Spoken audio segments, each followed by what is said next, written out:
Okay, now think about this, right? So we're talking about exchange rates and we are looking at this one example where an American is coming to Pakistan, right? So we will make two graphs to understand in more detail, right? I mean, even though we can show it on one graph, right? But we are looking at it from both currencies point of view, right? So that there is no confusion, right? So per dollar per rupee, right? So you have dollar per rupee. So you have dollar per rupee, like how many dollars each rupee buys, right? And on the x-axis, you would know by now that whichever of the two is the second currency, that's on the x-axis, right? So quantity of rupees. And then the second graph, we will show the opposite. It will be rupee per dollar, right? How many rupees each dollar buys, right? And so have a look at this, right? So you will have on the y-axis, you will have rupee per dollar, rupee per dollar, and on the x-axis, you will have quantity of dollars, quantity of dollars. Okay, so on this graph, on this purple graph, we'll draw the demand supply for dollars, right? So downward sloping is the demand for dollars, just like any other product. Upward sloping will be the supply of dollars, just like any other product, right? Okay, and so let's say this is supply, this is demand, and similarly on this graph we have demand supply, down sloping demand, upward sloping supply. Okay, now initially there is a certain value of exchange rate that's prevailing in the market, right? So at any point in time, we do know, like if you just right now go and Google what's exchange rate between dollars and rupees, Google will show you the current market, current market value, whatever it is, right? Okay, now let's assume each rupee is buying at the moment, right? This is not a realistic example, but for the sake of our understanding, each rupee is buying $half, right? So each rupee is buying 50 cents or $half, right? So that's the value I'm writing over here.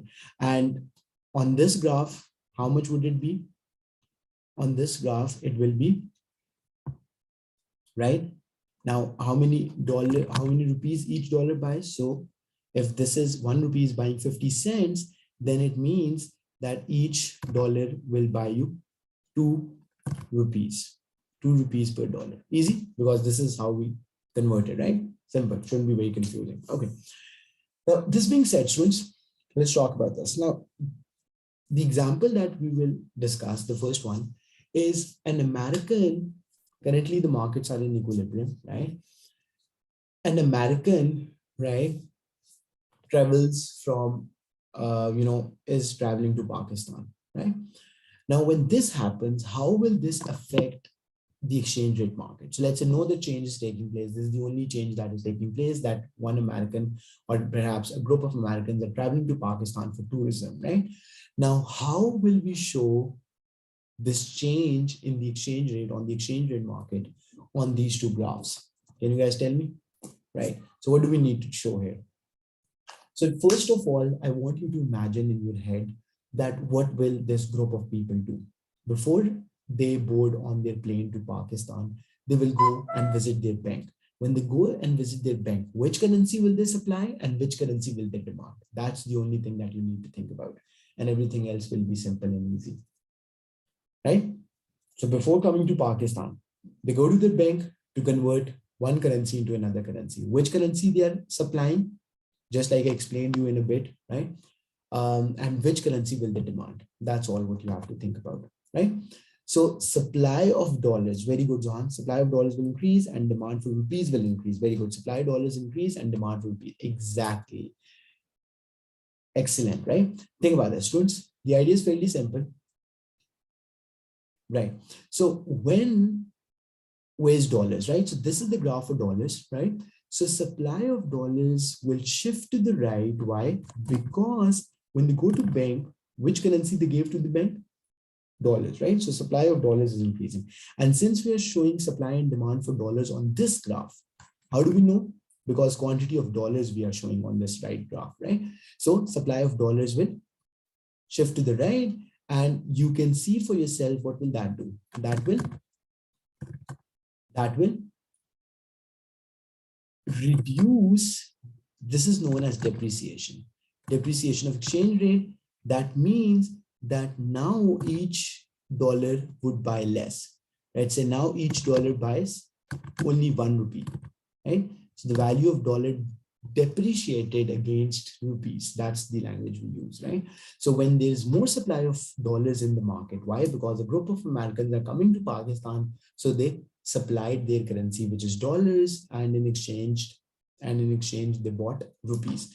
And when they bought rupees, that means what happened? That means that the demand for rupees, increased, and therefore the demand curve shifted to the right, like this, right?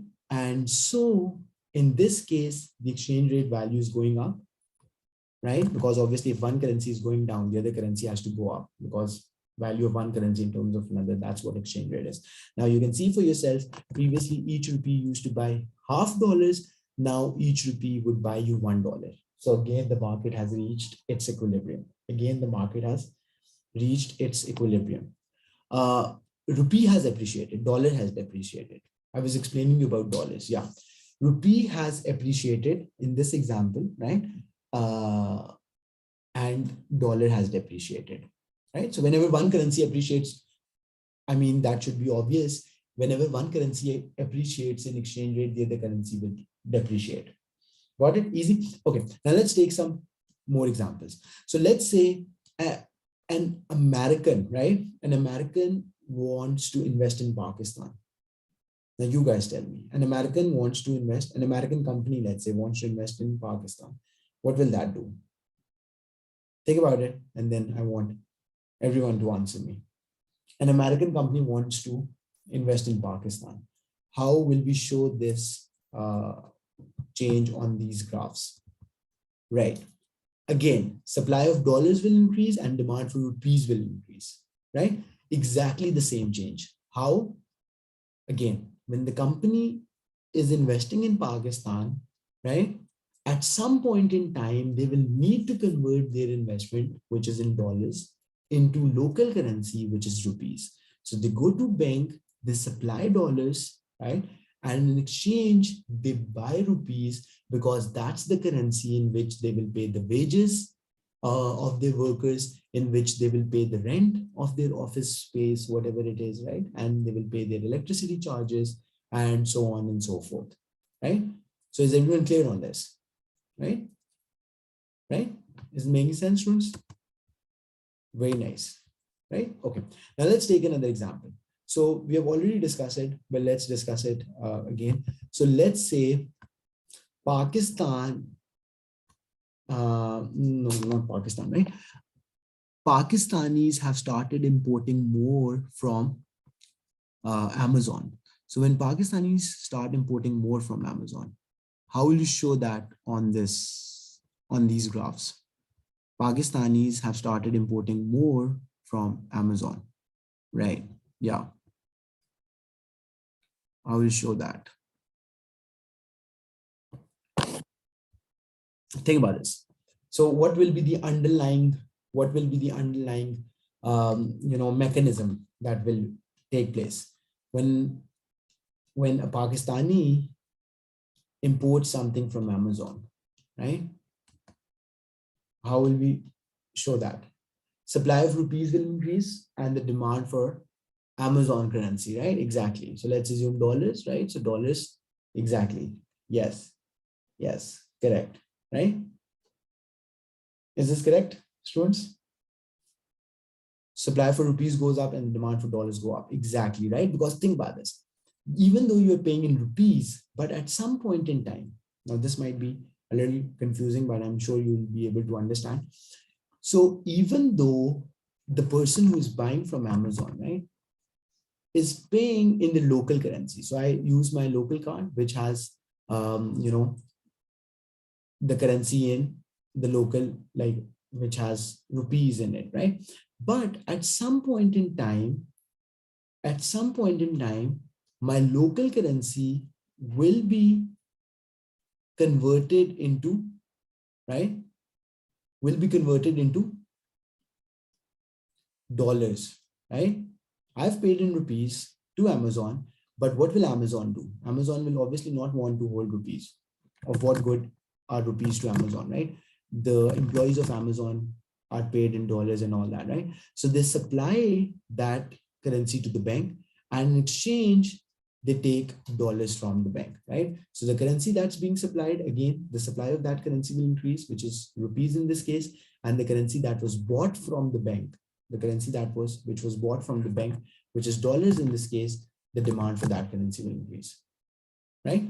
Easy. So then in this case, when a Pakistani is importing something from Amazon, right? So supply, because I did tell you, whenever your country national, buy something from another country, they are importing something, right? They're making international transactions, so they are supplying their currency, right? So the supply of your currency will increase, and the demand of that other currency, the demand for that other currency will increase, right? Easy. Any confusion about this? Are you good on this, students? Right? So this is how exchange rates are determined. This is how exchange rates are determined. Now I'll tell you, Khizr, are you following this?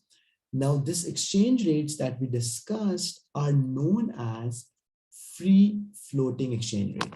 Why do we call these free floating exchange rate? I'll tell you, right? Free floating exchange rate is one of the three types of exchange rates that we'll talk about in our class, right? And free floating mean that there is no government interference. So far, we have not discussed any possibility of government intervening in the markets or setting a value which they think is desirable, which they think is good, right? So neither American government intervened in the exchange rate of Pakistan and dollars, neither nor Pakistani government intervened in the exchange rate market, right? So whatever value was determined, that was based on just, yeah. So we're just wrapping this up, Zohan. So we'll continue from here in tomorrow's class, right? So that was just based on market forces. So an exchange rate where there is no government intervention and it's only market forces that determine the value, that's known as free floating exchange rates. And tomorrow we'll start off, that's also a little tricky, but not that difficult, right? We'll start off with fixed exchange rates, right?